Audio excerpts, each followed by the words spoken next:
हुकूमत ने petrol bomb फेंका है अवाम पर, वहशियाना कार्रवाई की है, किसी सूरत में भी यह काबिल कबूल नहीं है। 137 रुपए का इजाफा, यानी पहले 55 रुपए का इजाफा कर दिया, फिर 137 रुपए, अब गोया तकरीबन 450 नहीं 458 रुपए का पेट्रोल पाकिस्तान के गरीब और मिडिल क्लास लोग खरीदेंगे। इसी तरह 520 रुपए का डीजल खरीदेंगे। ये 184 रुपए का इजाफा किया है। अपनी अय्याशियां खत्म नहीं करना चाहते। ये मलका रानियां 11 अरब रुपए के जहाज में घूमेंगी और पाकिस्तान के गरीबों के ऊपर पेट्रोल का बम फेंकेंगे।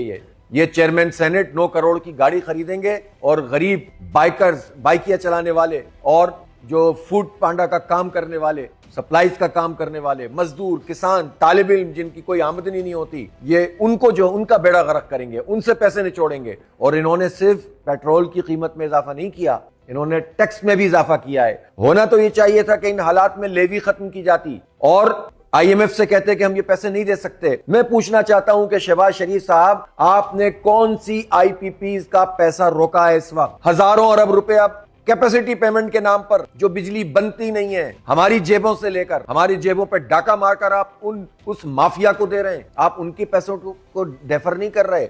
ये जो रीगैसिफिकेशन के प्लांट लगे हुए हैं पोर्ट्स के ऊपर, जिन पर हम अरबों डॉलर खर्च कर चुके हैं अब तक, और इनको बगैर, अब इस वक्त तो गैस आ नहीं रही है, LNG आ नहीं रही है, लेकिन रोजाना की बुनियाद पर इनको पेमेंट की जा रही है। आप ये पेमेंट नहीं रोक सकते, लेकिन पाकिस्तान के गरीब लोगों के ऊपर बम गिरा सकते हैं। नाकाबिल कबूल है, इसको बर्दाश्त नहीं किया जाएगा। जमात इस्लामी इसको मुस्तरद करती है और हम आज से ही एहतजाजी तहरीक शुरू कर रहे हैं। पूरे पाकिस्तान में आज मुजाहरे किए जाएंगे। मैं पाकिस्तान के नौजवानों से कहता हूं कि इन हालात में अगर हम कुड़ते रहेंगे, जलते रहेंगे और हुकूमत के मुकाबले में आकर नहीं खड़े होंगे तो हालात नहीं बदलेंगे। आप हमारी इस तहरीक का साथ दें।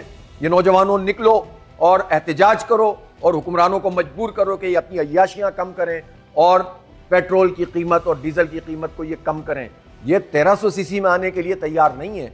इन्हें बड़ी बड़ी गाड़ियां चाहिए, लेकिन अवाम के ऊपर ये बम फेंकेंगे, ये कबूल नहीं करते। हम इसे मुस्तरद करते हैं और इसके अलावा और कोई दूसरा रास्ता नहीं है कि हम इनके खिलाफ एहतजाज करें, जिद्दोजहद करें और इन्हें पीछे हटने पर मजबूर करें।